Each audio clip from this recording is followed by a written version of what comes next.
Hello everyone.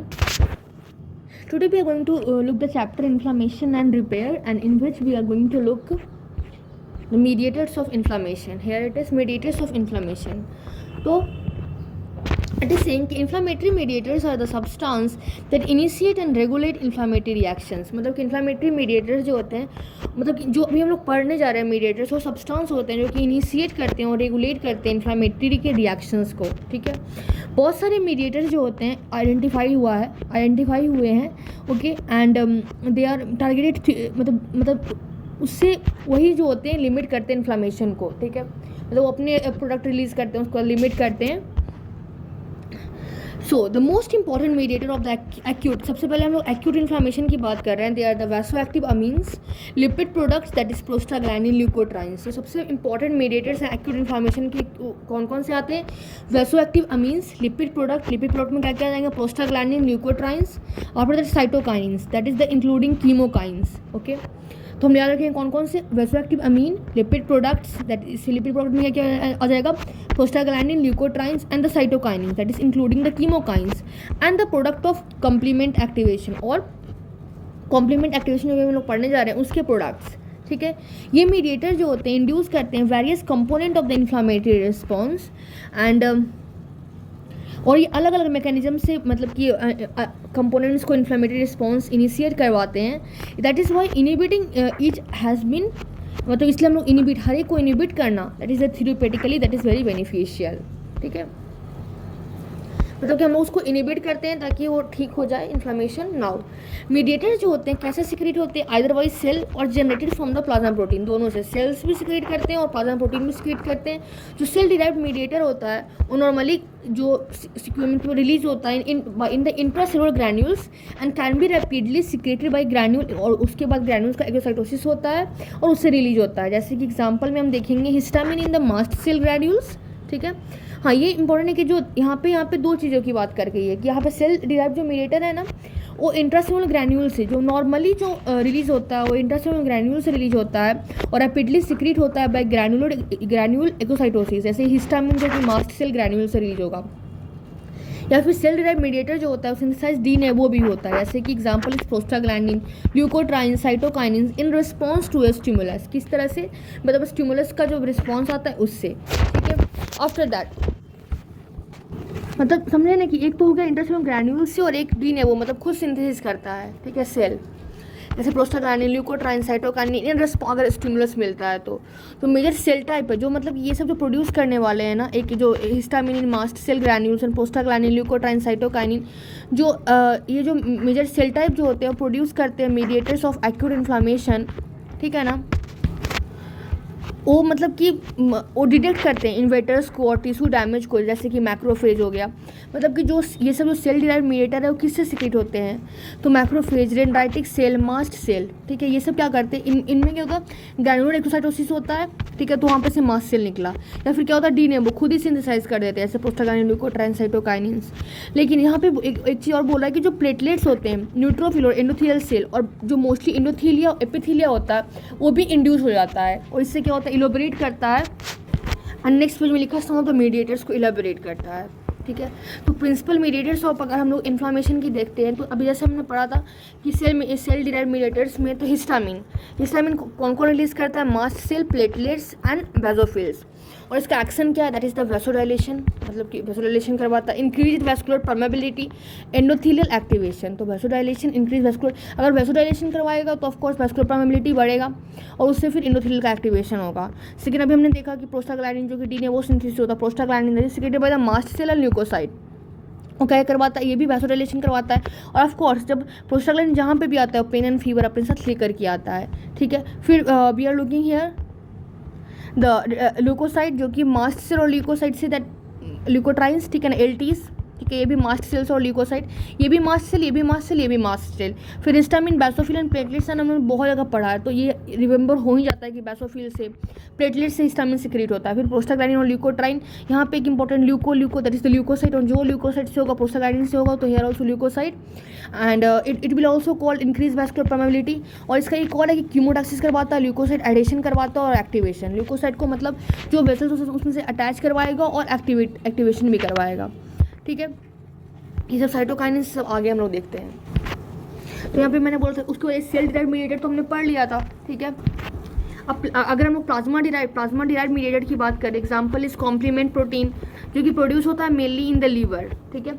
Liver में produce होता है प्लाज्मा डिराइव्ड मीडिएटर, ठीक है ना, और प्रेजेंट होता है सर्कुलेशन में एज इनएक्टिव प्रिकर्सर, दैट जब ये एक्टिवेट हो जाता है, ठीक है ना, by a series of proteolytic cleavage to, मतलब कि जो प्लाज्मा डिराइव्ड मीडिएटर होता है, जो कॉम्प्लीमेंट प्रोटीन होता है, वो लीवर बनाता है, ठीक है ना। सबसे पहले वो इनएक्टिव प्रिकर्सर की फॉर्म में रहता है, उसके जब प्रोटोलाइटिक एंजाइम आता है तब उसमें टूट करके फिर एक्टिव हो जाता है। आफ्टर दिस ये भी अभी के लिए हम अभी रखते हैं। सबसे पहले we next discuss the most important mediators of the acute inflammation, focusing on their mechanism of action and the roles in the acute inflammation। सबसे पहले हम important mediators of acute inflammation को देखते हैं, ठीक है ना। उसका हम लोग mechanism of action, roles in acute inflammation पहले देखेंगे। सबसे पहले वैसोएक्टिव अमीन्स में हिस्टामिन एंड सेरोटोनिन को देखते हैं। तो दो मेजर वैसोएक्टिव अमीन्स है इसको हम लोग सो नेम बिकॉज, क्योंकि उनका मतलब कि इसको वैसो एक्टिव मतलब वेसल्स की तरह से हम लोग नाम रखे हैं ना, क्योंकि इसका ब्लड वेसल पे बहुत इंपॉर्टेंट एक्शंस है, and that are the histamine and serotonin, ठीक है। ये स्टोर्ड होते हैं प्रीफॉर्म मॉलिक्यूल्स के फॉर्म में इन द सेल्स, और इसीलिए और एंड देयरफॉर मतलब कि ये इंपॉर्टेंट है कि ये they are the first mediator to be release during the inflammation, ठीक है। तो सबसे पहले हमें याद रखना कि वैसो एक्टिव अमीन्स कौन कौन से हैं, that is the histamine and serotonin, okay. And they are named so क्योंकि मतलब ब्लड वेसल्स पे काम करते हैं, और वो स्टोर्ड होते हैं प्रीफॉर्म मॉलिक्यूल के फॉर्म में इन द सेल, और पहले मीडिएटर्स होते हैं।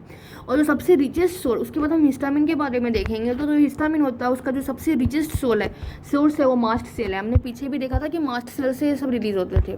मास्ट सेल होता है, उसके बाद और जो कि नॉर्मली प्रेजेंट होता है कनेक्टिव टिश्यू में, ठीक है, एडजेसेंट टू ब्लड वेसल।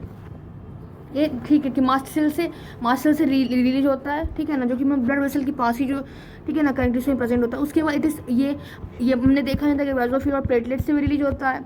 और हिस्टामिन जो होता है स्टोर्ड होता है मास्ट सेल ग्रैन्यूल्स के फॉर्म में, और रिलीज होता है बाई मतलब ग्रैन्यूल्स के फॉर्म में ये रहेगा। और तो कैसे रिलीज होगा, ऑफकोर्स बाई द डीग्रैनुलेशन। तो इस रिलीज बाई मास्ट सेल डीग्रैनुलेशन। अगर किसी भी तरफ का मतलब बहुत सारी वेराइटी ऑफ स्टिमुलाई, जैसे कि बहुत सारी इंजरी, मतलब क्या क्या चीज़ें हैं जो इसको स्टिमुलेट करेंगे ताकि ये रिलीज़ हो, that is the physical injury, जैसे ट्रॉमा हो गया, कोल्ड हो गया, हीट हो गया। उससे पहले हमें याद करना है by the when physical injury हुआ जैसे ट्रॉमा, कोल्ड, हीट, तो by unknown mechanism there is a release of histamine after binding of antigen to IgE antibody, ठीक है ना, display on surface of mast cell. उसके बाद जब IgE एंटीबॉडी, जो एंटीजन होता है उस पर से IgE जो एंटीबॉडी होते हैं वो उस पर बाइंड करते हैं, उससे भी रिलीज होता है, ठीक है ना। आफ्टर दैट मतलब immediate hypersensitivity allergic reaction के अकॉर्डिंग हम देखेंगे आगे।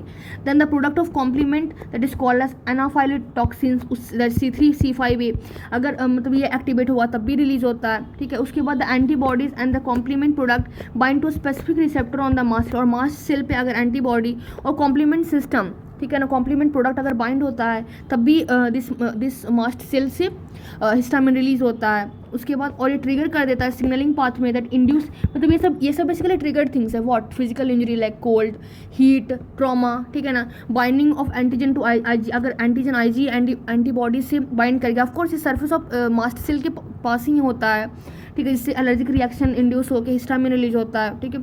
Complement product of complement that is called एनाफाइलोटॉक्सिन्स that is C3A C5A, वो अगर हो गया। एंटीबॉडीज एंड कॉम्प्लीमेंट प्रोडक्ट्स, ठीक है ना, जो कि बाइंड करता है specific receptor on the mast cell, वो भी ट्रिगर कर देता है रैपिड डीग्रैनुलेशन को। फिर neuropeptide, example substance P, cytokinins that is interleukin 1, interleukin 8 also trigger the release of histamine. तो this was about histamine. So if short note come on histamine you can write like this. फिर अब कि कैसे कैसे release हुआ। Now what is the function of histamine. तो histamine cause करता है dilation of arterioles and increase the permeability of venules. तो हिस्टामिन आर्टेरियोल का डायलेशन करवाता है, नॉट वेन्यूल्स, इट इज, लेकिन ये डायलेशन करवाता है। और परमेबिलिटी किसका इंक्रीज करता है, वेन्यूल्स का, ओके। और इसका come in MCQ that increases the permeability of venules and cause dilation of arterioles. और हिस्टामिन जो है कंसीडर होता है as the principal mediator of the immediate transient phase of increase vascular. तो सबसे पहले मतलब प्रिंसिपल थिंग, मतलब सबसे कि वैस्कुलर परमेबिलिटी का जो प्रिंसिपल मीडिएटर है दैट इज द हिस्टामिन, ठीक है। और उसके बाद जैसे ही परमेबिलिटी इंक्रीज होता है, आफ्टर दैट इसके बाद फिर यहाँ पे क्या लिखा हुआ था कि इट्स वैसो एक्टिव, इसकी जो वैसो एक्टिव इफेक्ट है that are mediated mainly by binding to receptor on the microvascular endo, मतलब कि ये बोल रहा है कि जो इसका इफेक्ट आता है बेसिकली कैसे आता है, जब वो एंडोथेलियल सेल पे जब जुड़ता है देन इसके हिस्टामिन का इफेक्ट आता है. So it is telling that after that कि अगर ऐसा इफेक्ट है तो इसका मतलब अगर हम एंटी हिस्टामिन ड्रग्स दे देंगे तो ये इन्फ्लामेटरी रिएक्शंस को, ऐसे एलर्जी को, ठीक है, ये सब को ट्रीट कर सकता है. ठीक है, तो यहाँ पे वही लिखा है कि histamine receptor antagonist bind to and block the receptor, और histamine also call contraction of some smooth muscle. ये एक और मतलब कि जो हम लोग फार्मा में पढ़ते भी हैं कि हिस्टामिन क्या करता है, कॉन्ट्रैक्शन करवाता है सम स्मूथ, कुछ स्मूथ मसल्स के को. ठीक है, उसके बाद सीरोटोनिन दैट इज द 5-हाइड्रोक्सीट्रिप्टामिन. अभी हमने अभी वैसोएक्टिव अमीन्स का क्या है, हिस्टामिन एंड सेरोटोनिन. हिस्टामिन के बारे में हमने इतना पढ़ लिया. Now serotonin it is a perform वैसोएक्टिव mediator present in the platelets and certain neuro endocrine cells. तो ये एक मतलब ये भी एक वैसोएक्टिव मीडिएटर्स है. ये इंपॉर्टेंट है, जैसे हमने यहाँ पे देखा था ना सेरोटोनिन, यहाँ पे नहीं, यहाँ पे सेरोटोनिन में भी हिस्टामिन, प्रोस्टाग्लैंडिन, ल्यूकोट्राइन्स भी हैव सीन. तो यहाँ पे भी विल रिमेंबर कि सेरोटोनिन ये कैसे किससे प्रेजेंट होता है, प्लेटलेट्स में और कुछ न्यूरो एंडोक्राइन सेल्स में, जैसे कि जीआईटीज़ में. ठीक है, इसका प्राइमरी फंक्शन क्या होता है, ये एक्ट करता है न्यूरोट्रांसमीटर की तरह इन गैस्ट्रोइंटेस्टाइनल ट्रैक्ट और सेंट्रल नर्वस में, सीएनएस में और जीआईटी में ये न्यूरोट्रांसमीटर की तरह काम करता है. और ये एक वैसोकंस्ट्रिक्टर है. This is a histamine. ये हम 12 से पढ़ते आ रहे हैं, 11 से पढ़ते आ रहे हैं इनफैक्ट कि vasoconstrictor. But the importance of this action is in inflammation is unclear. But इसका क्या रोल है, तो बेसिकली यू कैन रिमेंबर कि वैसोएक्टिव सब्सटेंस इज सीरोटोनिन, जो कि प्लेटलेट्स में प्रेजेंट होता है और कुछ न्यूरोएंडोक्राइन सेल से रिलीज होता है, जैसे जीआईटी, ठीक है ना, सीएनएस, और ये एक वैसोकंस्ट्रिक्टर है. After that arachidonic acid. So जैसे यहाँ पे था कि एक्यूट इन्फ्लामेशन के बहुत सारे मीडिएटर्स हैं, जैसे कि वैसोएक्टिव अमीन्स भी हमने पढ़ लिया. अब now we are going to look about the lipid product that is the prostaglandin and leukotrienes. So हम अभी देखने जा रहे हैं एरिकिडोनिक एसिड मेटाबोलाइट्स. तो लिपिड मीडिएटर्स हैं जैसे कि प्रोस्टाग्लैंडिन, ल्यूकोट्राइन्स, ये किससे प्रोड्यूस होते हैं, they are produced from the arachidonic acid, जो कि प्रेजेंट होता है मेम्ब्रेन के फॉस्फोलिपिड में और स्टिमुलेट कर देता है vascular and cellular reaction in the acute inflammation. क्या स्टिमुलेट करता है, vascular and cellular reaction. So it is important it stimulate the vascular and cellular reactions. Now arachidonic acid क्या है, 20 carbon polyunsaturated fatty acid. ठीक है ना, basically इसमें 4 double bond होता है, दैट भी हम देखते हैं फार्मा में. तो दिस इज द थिंग कि arachidonic acid 20 carbon polyunsaturated fatty acid होता है, जो कि ऑफकोर्स डाइटरी सोर्स और सिंथेसिस, मतलब कि ये बनता कैसे, दैट भी have written in the biochemistry की प्रिकर्सर मॉलिक्यूल होता है, कि essential fatty acid linoleic acid से बनता है. ठीक है, और जो एक्टिव आर्किडोनिक एसिड है वो डिराइव होता है from an esterified precursor found in the membrane phospholipid. Phospholipid से हमने जो रिएक्शंस पढ़ते थे कि फॉस्फोलिपिड है, उससे फिर arachidonic acid. Here it is also, यहाँ पे भी दिया हुआ है कि फॉस्फोलाइपेज एक्ट करता है, तो फॉस्फोलिपिड को तोड़ करके स्ट्रेट फॉस्फोलाइपेज एक्ट करके आर्किडोनिक एसिड बनता है. So here it is written. But ये जो तोड़ने का जो प्रोसेस है उसका कौन ये है, तो मैकेनिकल, केमिकल, फिजिकल स्टिमुलाई और other mediators like C5A release arachidonic acid from membrane. तो व्हाट आर दोस थिंग्स जो कि रिलीज करवाते हैं, तो जैसे mechanical, chemical and physical stimuli. तो what are those mechanical, chemical and physical stimuli और अदर मीडिएटर्स लाइक C5A यहाँ पे आप याद रख सकते हो, क्योंकि मैकेनिकल, केमिकल, फिजिकल स्टिमुलाई तो will remember, but C5A I think it's important. Release arachidonic acid from the membrane phospholipid. ठीक है, और कैसे, through the action of phospholipase. And उसमें भी कौन सा फॉस्फोलाइपेज A2. ठीक है, आफ्टर दैट ये क्या स्टिमुलेट करता है, vascular and cellular reaction of acute inflammation. So it stimulate the vascular and cellular reaction of the acute inflammation. After this जो ये आर्किडोनिक एसिड, इसके बाद फर्दर रिएक्शंस बता रहा है कि they are derived from the 20 carbon fatty acid. ठीक है ना, and are synthesized by 2 major classes of enzyme. ठीक है ना, मतलब कि जो आर्किडोनिक एसिड है उसके जो मेटाबोलाइट्स हैं वो 2 रिएक्शन से होता है. एक तो होता है साइक्लोऑक्सीजनेस, ठीक है, जो कि जनरेट करते हैं प्रोस्टाग्लैंडिन. एक होता है लाइपोऑक्सीजन, जो कि जनरेट करते हैं ल्यूकोट्राइन्स एंड लाइपोक्सिन. देखो, leukotrienes and lipoxin. Okay, and जो इक्वेशनाइड होते हैं वो बाइंड करते हैं G protein couple receptor of many cell and mediate virtually, मतलब दैट विल बी रीड कि हम जी प्रोटीन कपल रिसेप्टर से एक्ट करते हैं. Now we are going to look about the prostaglandin. What is the roles of prostaglandin in the roles of inflammation. So prostaglandin कौन produce करता है, this is also thing कि जो हमने देखा था, ठीक है ना, प्रोस्टाग्लैंडिन मास्ट सेल ल्यूकोसाइट्स, ठीक है। यू कैन, जो मैं बोली भी थी कि जो मास्ट सेल तो ये तीनों में कॉमन है, बट ल्यूकोसाइट कैसे, ल्यूकोट्राइन से ल्यूकोसाइट आगे वी विल लुक, तो ल्यूकोसाइट आप इससे याद रख सकते हो, and prostaglandin also by leukocytes, और वो बेसोफिल प्लेटलेट से। तो prostaglandin are synthesized by mast cell, macrophage, endothelial cell and देखा है ल्यूकोसाइट्स, ठीक है। And many other cell types are involved in the vascular and systemic reaction of course they are responsible for inflammation. और दो action of 2 cyclooxygenase होता है, एक तो कॉक्स-1 और एक होता है कॉक्स-2, ठीक है। उसके बाद जो कॉक्स-1 होता है उस हमने फॉर्मूला में पढ़ा था कि that is stimulator express in the most tissue, ठीक है ना, जो जहाँ पे वो कि वेरियस हीमोस्टैटिक फंक्शन की काम करता है, ऐसे fluid electrolyte balance in kidney, cytoprotection in the gastrointestinal tract and also induced by inflammatory stimuli. तो ये क्या क्या काम करते हैं, homeostatic function that is fluid and electrolyte balance in the kidney, cytoprotection in the gastrointestinal tract and also induced by inflammatory stimuli, ठीक है।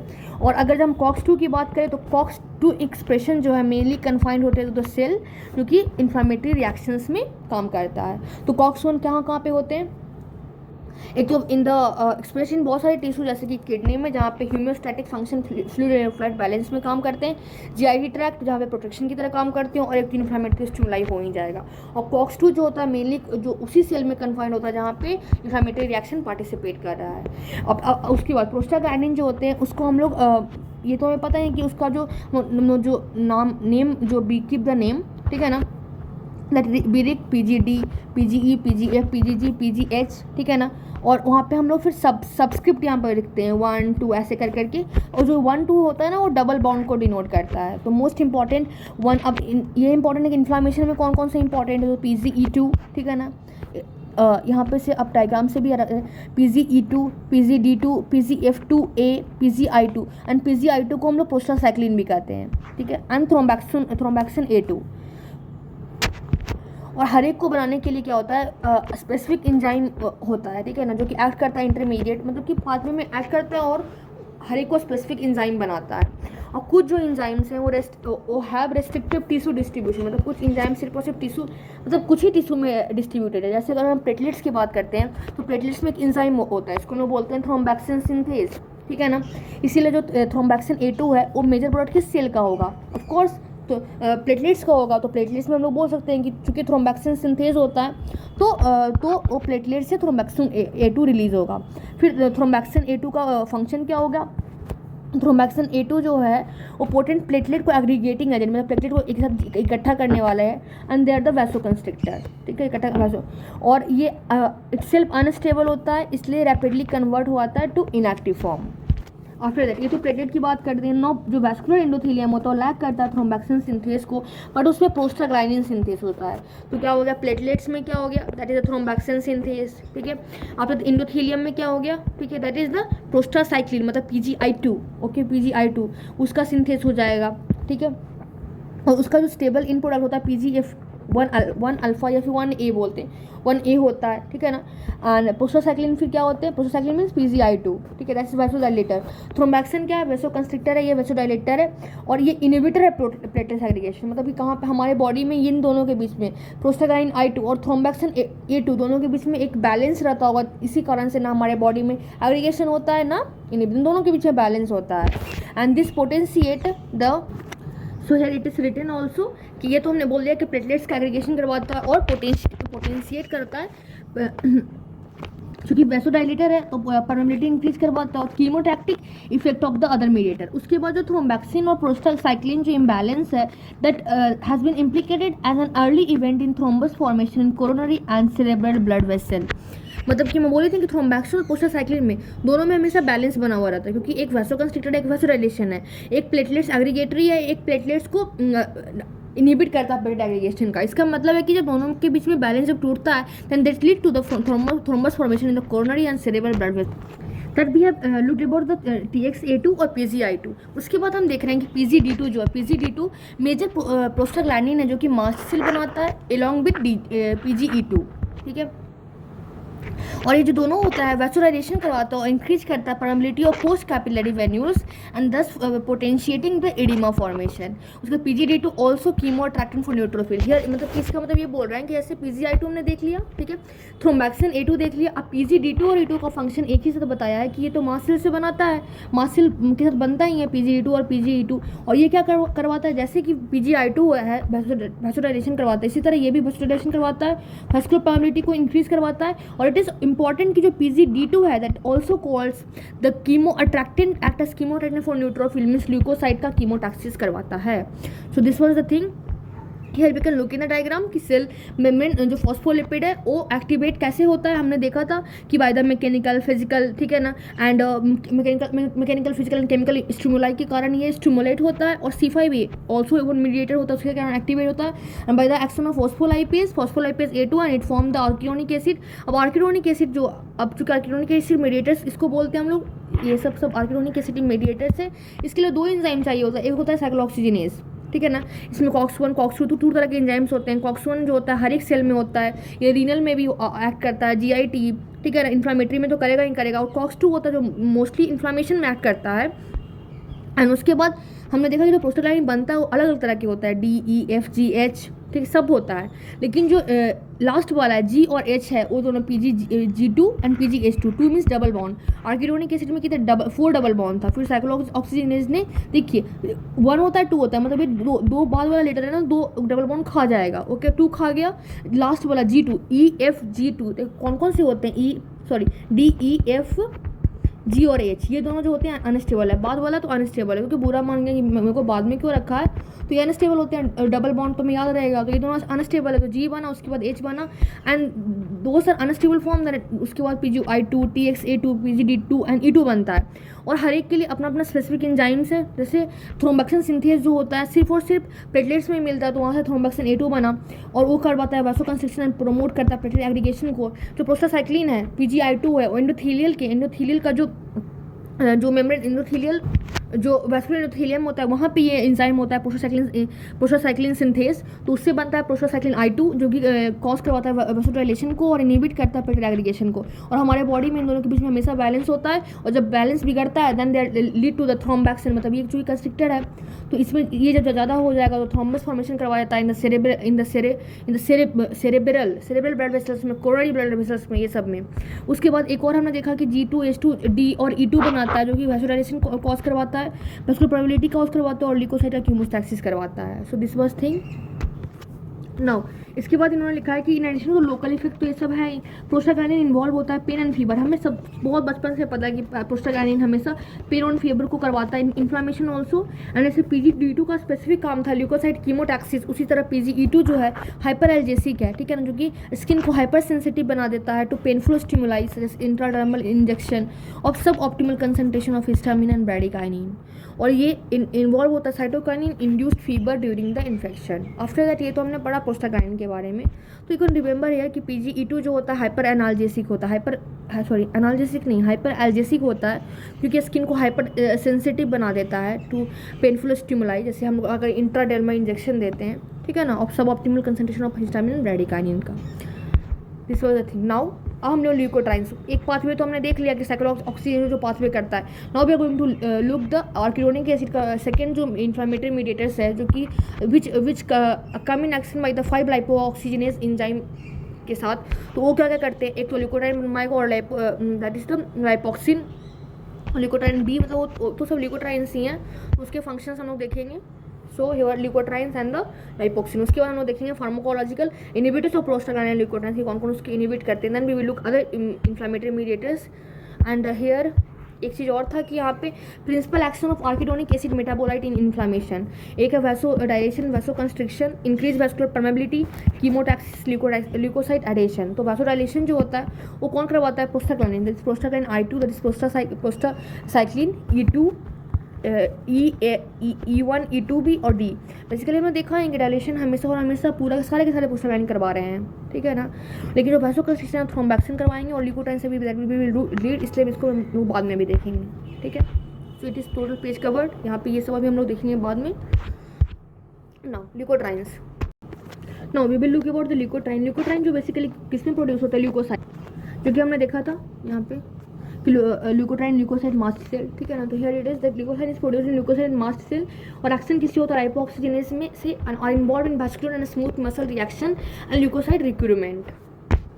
इसका मतलब है कि ऐसे जैसे वैसो कंस्ट्रक्शन करवाएगा, ठीक है ना, इनकी वैस्कुलर परमेबिलिटी करवाएंगे, कीमोटैक्सिस, ल्यूकोसाइड एडिशन, इसमें जो करवाता है तो वही लिखा हुआ है कि vascular and smooth muscle reaction जैसे vasoconstriction, increase vascular permeability and leukocyte recruitment जो होता है, मतलब कि ल्यूकोसाइड को जो एडिशन करवाना है, इसको ल्यूकोट्राइन्स की फंक्शंस होता है, इसलिए लिखा हुआ है। और यहाँ पे different there are 3 different type of lipoxygenase, 5 lipoxygenase, 3 तरह के लाइपोऑक्सीजनेस होते हैं, लेकिन जो 5 लाइपोऑक्सीजनेस होता है that are the being the prominent one in your neutrophils.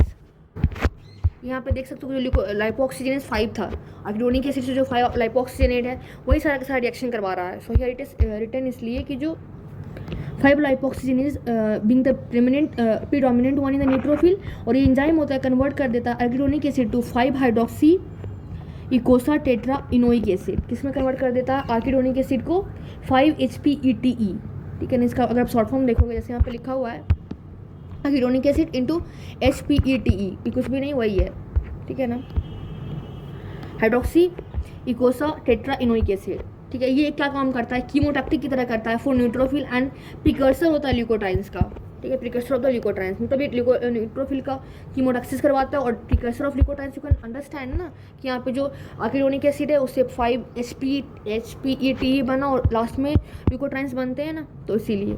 और दिस इज द थिंग। उसके बाद जो LTB4 है उसके बाद ये तो हमने देखा। फिर अब हम इसमें जब देखते हैं कि जो HPETE है उसके बाद जो leukotriene A4 C4 D4 E4 है, तब इसके बारे में हम लोग पढ़ेंगे। तो यहाँ पे वही लिखा है जो ल्यूकोट्राइन B4 है that is a potent chemotactic agent, और ये एक्टिवेटर होता है न्यूट्रोफिल का जो कि कॉज करता है एग्रीगेशन और adhesion of the cell to venular endothelium. मतलब कि LTB4 जो है वो पोटेंट कीमोटैक्टिक एजेंट है, मींस कि कीमोटैक्सिस करवाता है और एक्टिवेट किसको करवाता है, न्यूट्रोफिल को, और aggregation and addition of cell to venular endothelium, ठीक है, generation of reactive oxygen species and release of lysosomal enzymes. The cysteinyl containing leukotriene that is LTC4, LTD4, LTE4 वो cause करता है intense vasoconstriction that is the bronchospasm that is important in asthma और increased probability of the venules. After जो leukotriene होता है तो यहाँ पे इट इज़ रिटन कि it is a potent chemotactic agent, okay, chemotaxis करवाता है। LTB4 के कारण ही कीमोटैक्सिस होता है दैट वी विल यहाँ पे जैसे हम देख सकते हैं कि the chemotaxis is done by basically leukotriene B4। So यहाँ पे वही लिखा हुआ है कि it is a potent chemotactic agent and activator of neutrophil, मतलब ये न्यूट्रोफिल को भी एक्टिवेट करवाता है। After that it cause aggregation and addition to the cell of venular endothelium, मतलब कि कॉजिंग, मतलब कि न्यूट्रोफिल को क्या करता है, एग्रीगेशन करवाता है, उसको मतलब उसको एडिशन करवाता है टू द वेस्कुलर एंडोथीलियम, और भी क्या करता है, इट इज़ जनरेशन, मतलब इट इज़ ए पोटेंट। हम लोग रिएक्टिव ऑक्सीजन स्पीसीज में हम लोग देखे भी थे कि it is the generation of reactive oxygen species and ये ऑल्सो कॉज करवाता है लाइसोसोमल एंजाइम, ठीक है, रिलीज ऑफ लाइसोसोमल एंजाइम। तो कुछ पॉइंट तो हमें याद रखना ही पड़ेगा। उसके बाद the cysteine containing leukotrienes LTC4, LTD4, LTE4 दस कॉज पोटेंट वैसोकंस्ट्रिक्शन, ये इज इंपॉर्टेंट, और यहाँ पे दिया हुआ भी है कि थ्रोम्बक्सन A2 जो होता है वैसोकंस्ट्रिक्शन करवाता है, और leukotriene C4, D4 and E4 they are responsible for doing the vasoconstriction, और increase vascular permeability is also done for C4, D4, E4 and it is. फिर हमें याद भी रह जाएगा कि B4 क्या करवाता है, B4 अलग है ही, तो ये इंक्रीज वैस्कुलर प्रोबेबिलिटी भी नहीं करवाता और वैसोकंस्ट्रिक्शन भी नहीं करवाता। ये क्या करवाता है, कीमोटैक्सिस और ल्यूकोसाइड एडिशन करवाता है, ठीक है। तो हियर इट इज कंप्लीटेड कि leukotriene C4, D4, E4 that cause intense vasoconstriction, और इंटेंस वैसोकंस्ट्रिक्शन और किसी में ब्रोंकोस्पास करवाता है, like example in asthma, increase probability of the venules. और ल्यूकोट्राइन जो है more potent than histamine in increasing the vascular probability and causing the bronchospasm, मतलब कि जो ल्यूकोट्राइन्स होता है वो मतलब कि हिस्टामिन से भी ज़्यादा पोटेंट वैस्कुलर प्रोबेबिलिटी करवाता है और कॉज करता है ब्रोंकोस्पाज्म को। आफ्टर दैट लाइपोक्सिन, यहाँ पे हम लोग देख भी सकते हैं कि आर्किडोनिक एसिड हुआ, 5 लाइपोक्सिजेनेज से 5 SPETE बना, उससे फिर ल्यूकोट्राइन A4 बना, देन C4 D4 E4, कुछ भी यहाँ पे भी ऐसे ही था DEFGH, यहाँ पे भी वही है A, फिर B4। इट इज़ इंपॉर्टेंट कि B4 तो बहुत कुछ करवा ही रहा है, मतलब कीमोटैक्सिस करवा रहा है, दैट इज कीमोटैक्सिस करवा रहा है, ल्यूकोसाइड एडिशन करवा रहा है, तो उसका कहानी अलग हो जाता है, ठीक है ना। कीमोटैक्सिस करवाने वाले को, ल्यूकोसाइड एक्टिवेशन करवाने को, उसके बाद C4 D4 E4 सब साथ में जो कि करवाता है, जो कि जो कि थ्रोम्बोक्सिन A2 करवाते थे, दैट इज ब्रोंकोस्पाज्म, मतलब कि वैसोकंस्ट्रिक्शन करवाते हैं। और एक फंक्शन जो सबसे अलग है ल्यूकोट्राइन्स का, that is the increase vascular permeability, जो कि हिस्टामिन से भी ज़्यादा अच्छे तरीके से करवाते हैं। उसके बाद फिर एक और अभी हम लोग लाइपोक्सिन के बारे में हम लोग देखेंगे, that is done by the 12 lipoxygenase. जैसे हमने पढ़ा था ना 3 टाइप का लाइपोक्सिजेनेज होता, तो एक 5 लाइपोक्सिजेनेज में पढ़ा था जो कि न्यूट्रोफिल में होता है। Now lipoxygenase are also generated from arachidonic acid by the lipoxygenase pathway, तो वही pathway, but unlike the prostaglandin leukotrienes, the lipoxin suppress the inflammation by inhibiting the neutrophil chemotaxis. Means ये इन्फ्लेमेशन को suppress करता है, कैसे? By inhibiting the neutrophil, ये chemotaxis नहीं करवाता है और ना ही एंडोथेलियल से एडिशन करवाता है, ठीक है। और उसके बाद